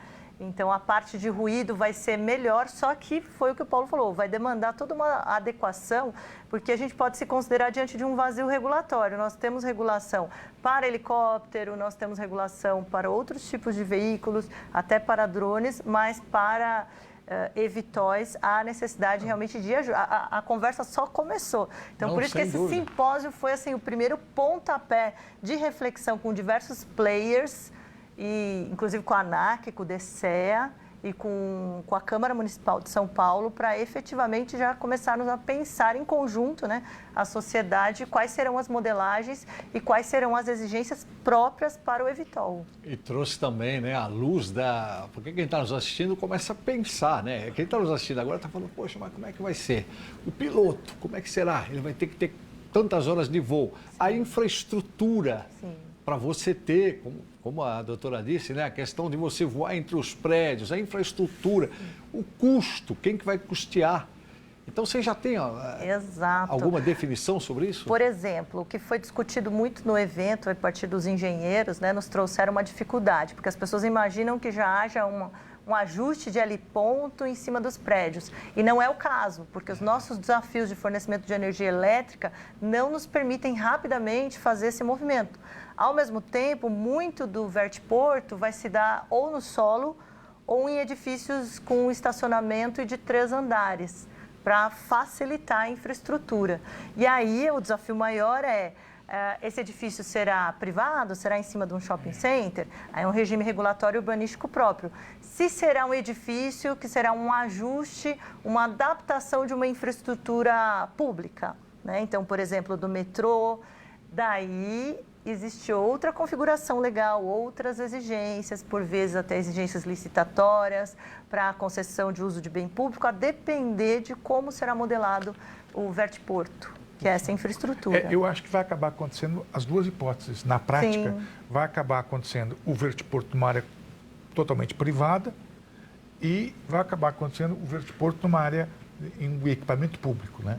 Mas mais interessante que eu acho que a gente tem que pensar, que a gente pode pensar, é que São Paulo tem 2 rios. Né?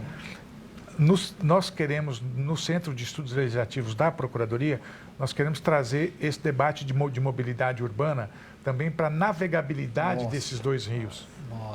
Né? E a integração desses modais. E aí tem um problema sério, né?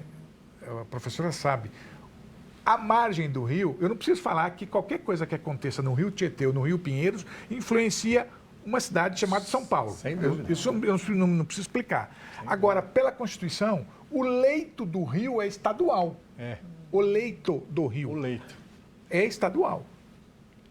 Então, como é que vai se dar, como é que nós vamos modelar isso, né?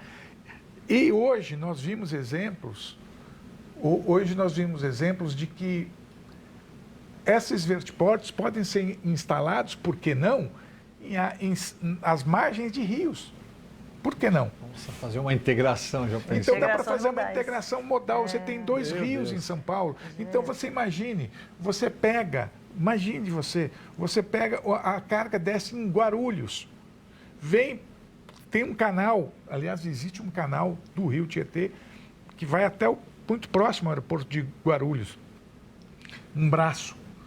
Você imagina, você vem por rio, do aeroporto, a mercadoria, entra em São Paulo pelo rio e atraca em um vertiporto.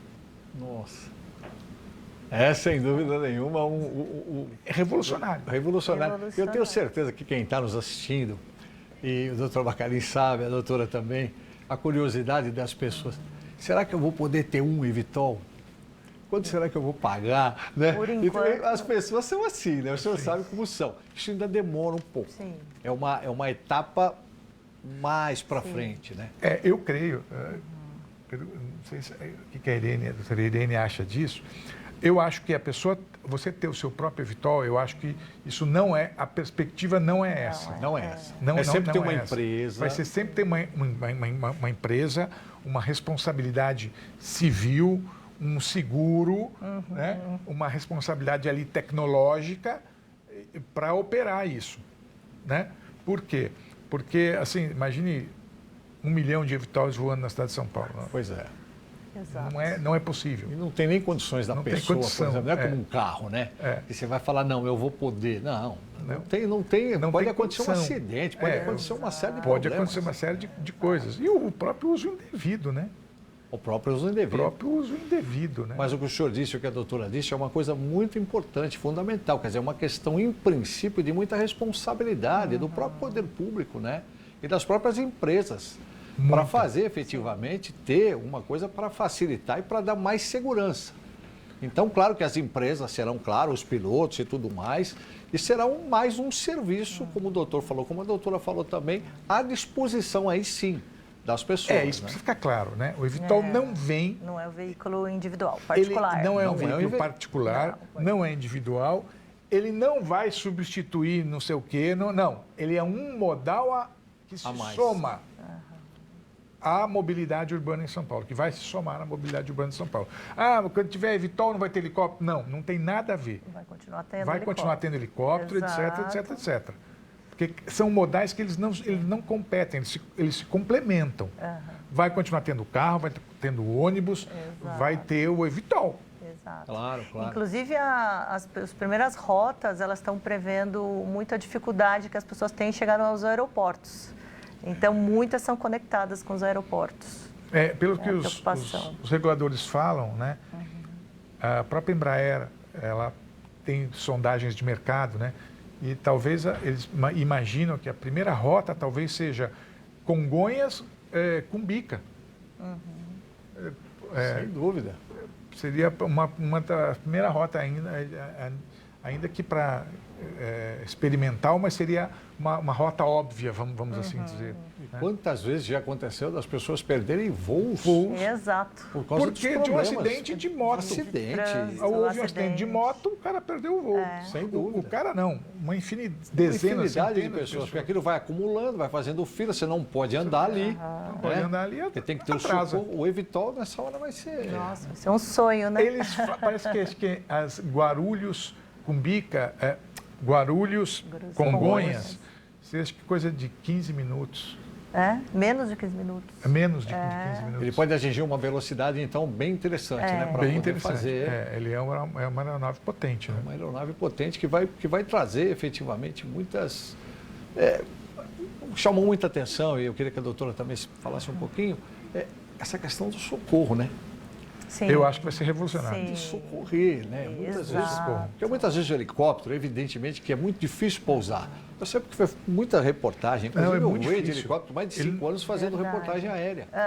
E é uma dificuldade quando tinha um acidente de um helicóptero pousar, por exemplo, numa marginal. É muito difícil. Tem que parar o trânsito, é uma logística, porque é perigoso. Né? Ele é perigoso. Agora, o eVTOL já é uma coisa... E o eVTOL, ele sobe na vertical, aí depois ele pega e vai em voo cruzeiro. Aí depois ele desce na vertical também. Então, é excelente para pousar. Mas com muito menos, digamos assim, com muito menos... Menos risco, porque se uma hélice falhar, eles têm várias hélices ali para segurar. São 8 rotores. O da Embraer são 8 rotores. Muito mais seguro. É isso que a gente estava discutindo, né? É que os engenheiros estavam falando que, assim, é tão seguro quanto viajar em companhia aérea comercial. Um Boeing. É como o eVTOL é como um Boeing. O nível de segurança comparável a um Boeing, a um Airbus A320. E com todas as condições de segurança também, que, claro, estão sendo pensadas... para isso, bastante elevadas, um voo, enfim, de repente uma pane é fácil ali de resolver. Então, tudo isso é importante. Eu não vejo a hora, né?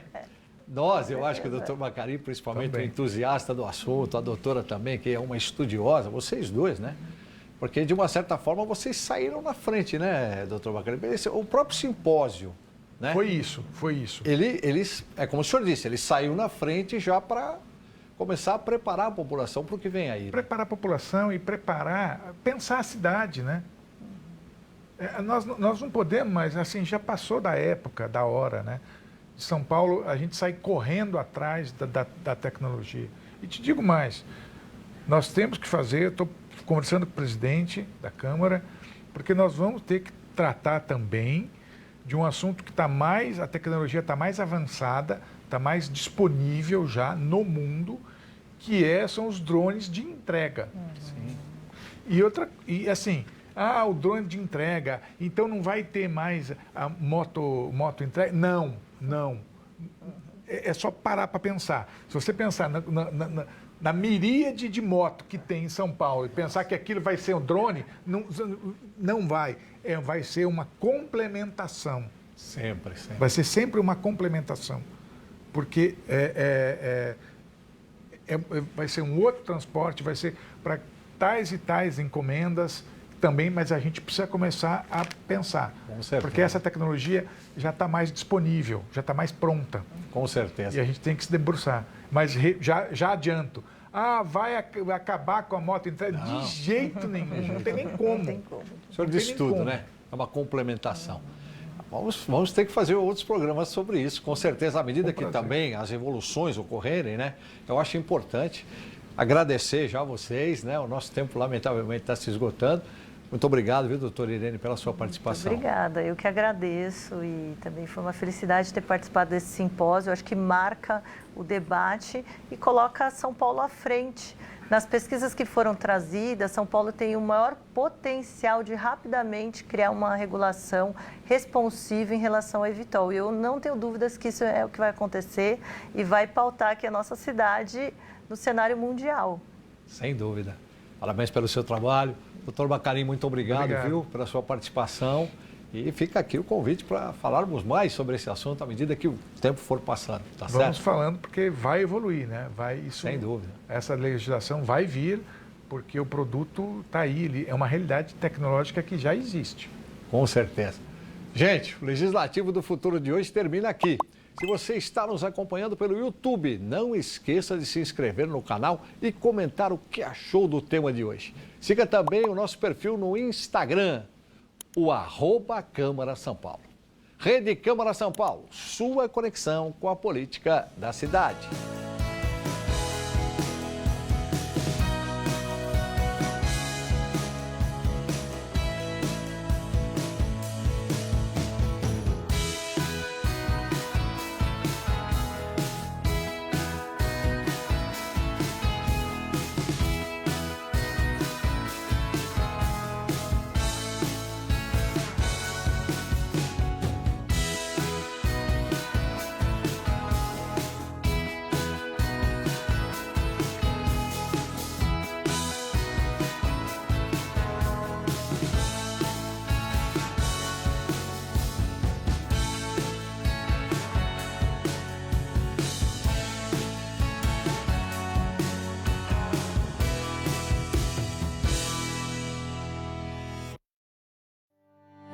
Rede Câmara São Paulo, sua conexão com a política da cidade.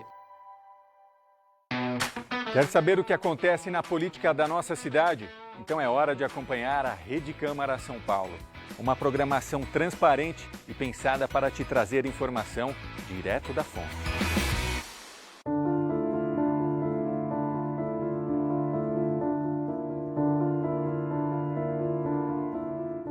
Você sabia que um mal súbito sofrido por um jogador em uma partida de futebol deu origem a uma lei aqui na Câmara de São Paulo e que essa lei foi pioneira no país?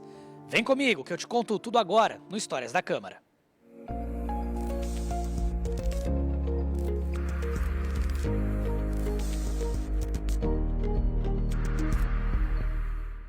No início dos anos 2000, a Câmara Municipal de São Paulo aprovou um projeto de lei de autoria do então vereador William Hu, que obriga a disponibilização de um aparelho desfibrilador em locais com grande circulação de pessoas, como em aeroportos, terminais rodoviários, shoppings, supermercados, casas de shows e até em estádios de futebol.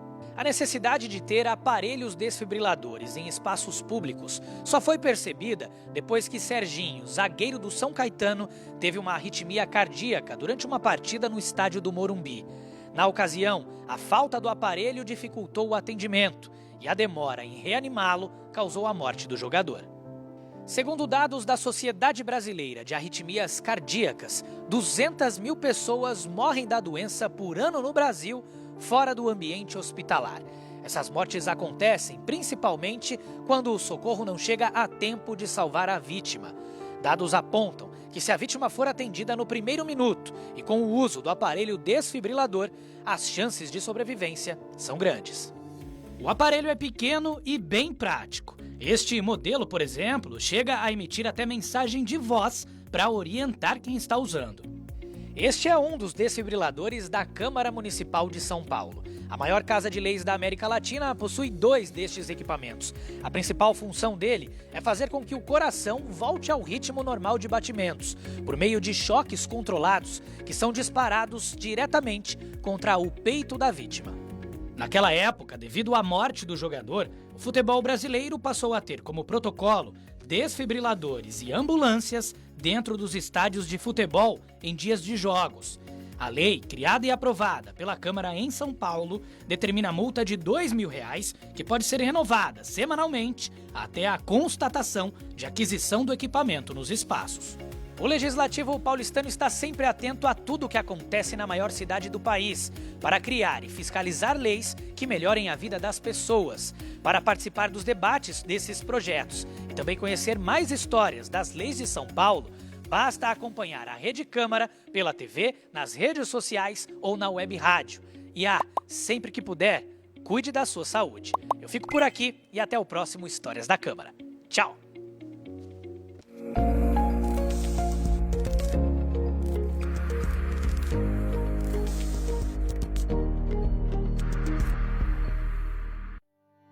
Rede Câmara São Paulo, sua conexão com a política da cidade.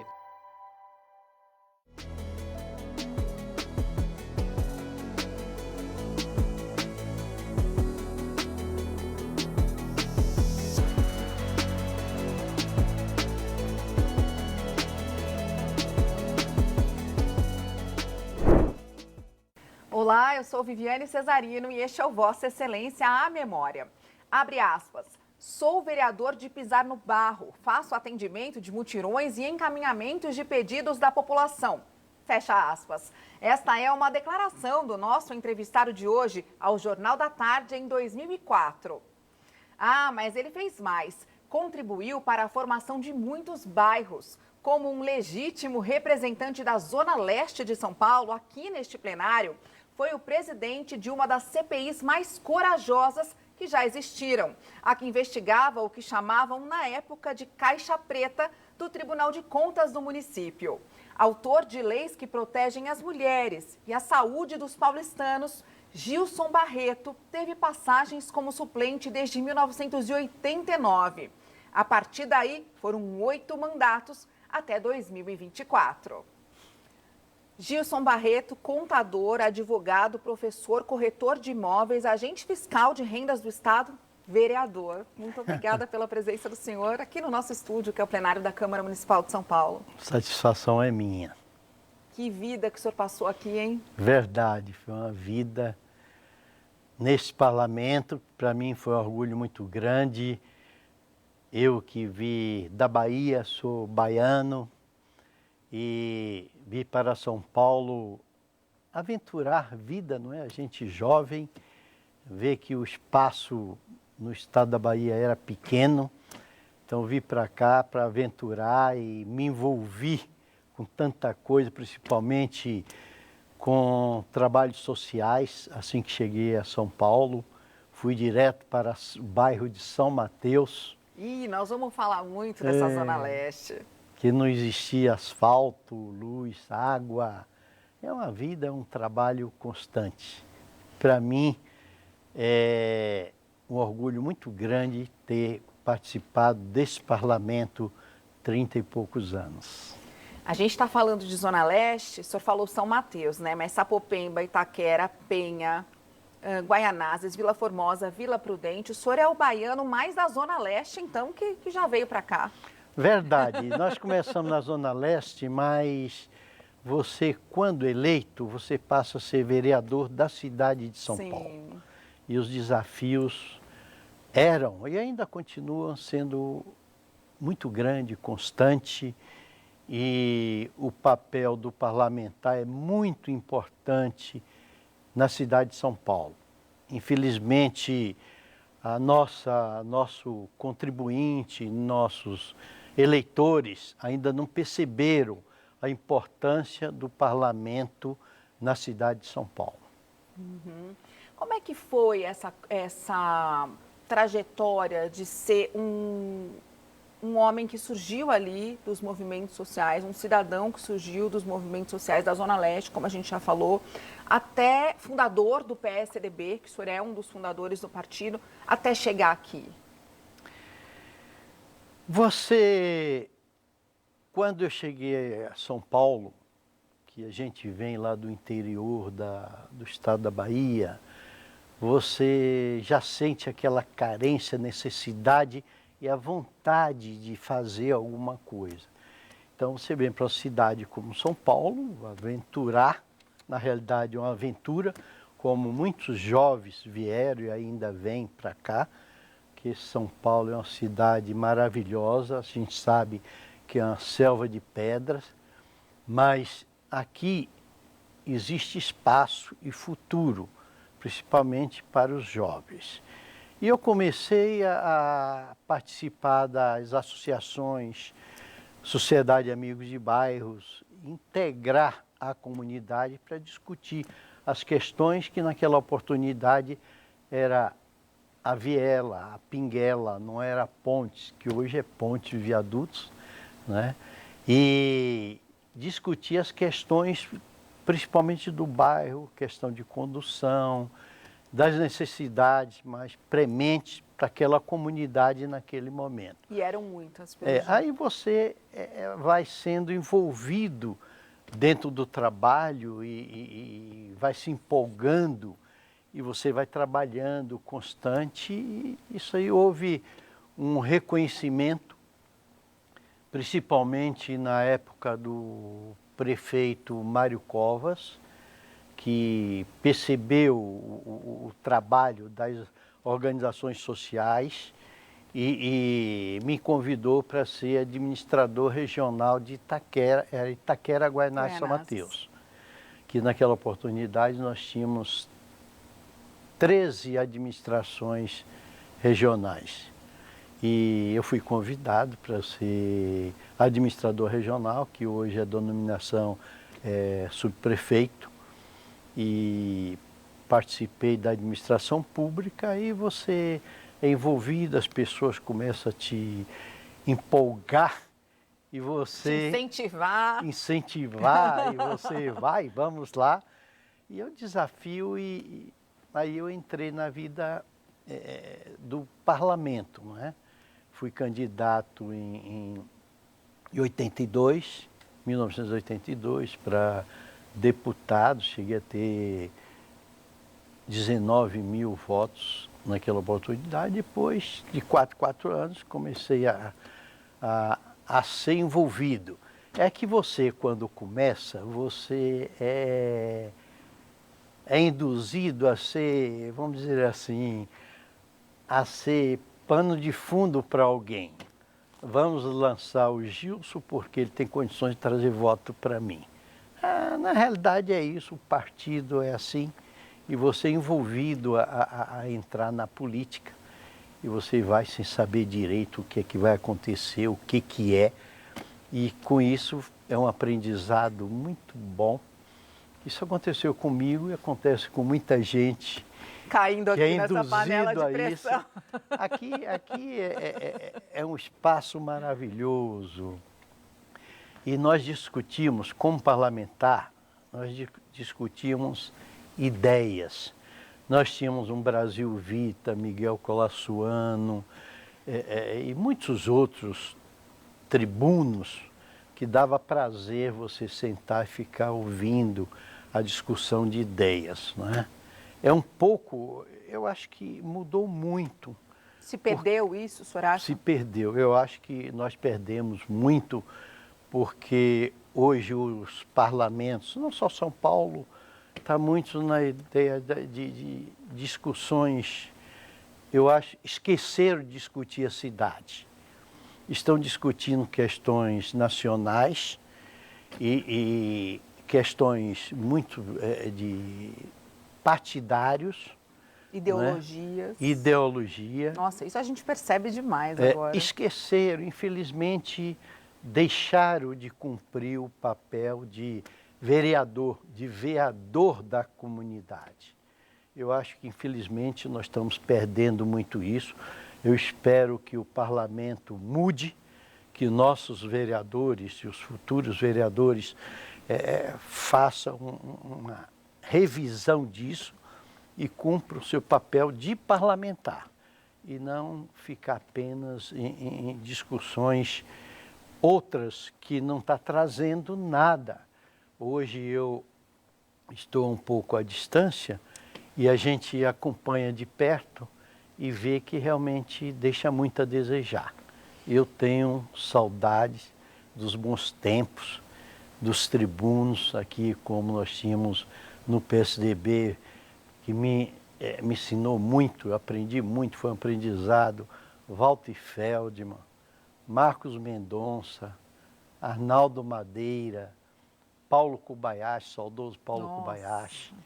Deve ter sido um privilégio mesmo. Parlamentares que dava prazer você participar, discutir. Nós temos bons parlamentares ainda. Temos bons que se preocupam com a comunidade, com as regiões, que isso precisa, porque a máquina pública é muito complexa. E não dá, ele não tem conhecimento de tudo. Nós temos as subprefeituras, mas as subprefeituras fica muito zeladoria. E uma zeladoria, eu acho que o poder central precisava investir mais e dar mais poder às subprefeituras, para poder atuar mais. Por exemplo, tapa-buraco pelo poder central. Isso é um absurdo. O asfalto tem que ir para as subprefeituras, não pode ficar em termos da secretaria direcionando o serviço dos bairros, porque não conhece, não dá tempo conhecer. Essa cidade é muito grande, ela precisa de ter um acompanhamento mais próximo, como foram criadas subprefeituras, que nós na época ajudamos a criar, e aprovamos através de lei exatamente para isso. E como é que foi essa coisa de ajudar a criar bairros também? Criar bairros é exatamente isso que nós sentimos, e nós sentimos ainda muito na oportunidade. Eram 13 administrações regionais, e os bairros, se pegavam uma região como Itaquera, Guaraná e São Mateus, era uma única administração e um único distrito. Então era um absurdo você... Um território gigantesco. E não é só isso, com o início da criação da cidade de Tiradentes, né? E a cidade expandindo, Zona Leste expandindo. Né? E nossos conterrâneos vindo lá devido do Nordeste, a falta de investimento nordestina, né? No Nordeste, as pessoas vinham para cá para poder trabalhar, ter uma vida melhor, ter uma vida melhor, repetindo estudar. essa história do senhor, né? É verdade, Repetindo essa história do senhor. Bom, eu vou chamar um intervalo para a gente entrar na questão dos temas que o senhor tratou aqui e que viraram leis. Tá bom. Temas que o senhor gostava muito. Educação, fez muito pelas escolas. Mulheres, eu acho que o senhor teve uma visão nessa questão de apoio para a violência bem antes já do que... Porque hoje é um assunto super necessário e urgente. Então, temos muito o que tratar. Daqui a pouquinho a gente volta com mais Vossa Excelência Memória. Não sai daí, até já. Rede Câmara São Paulo, sua conexão com a política da cidade. Desde 2011, a Escola do Parlamento oferece cursos, palestras e debates gratuitos abertos a todos os cidadãos. Com atividades presenciais e online, a escola promove conhecimento sobre política, cidadania, meio ambiente, educação e cultura. Quer participar? Acesse saopaulo.sp.leg.br/Escola do Parlamento ou leia o QR Code na tela. Rede Câmara São Paulo, sua conexão com a política da cidade. Rede Câmara São Paulo, sua conexão com a política da cidade.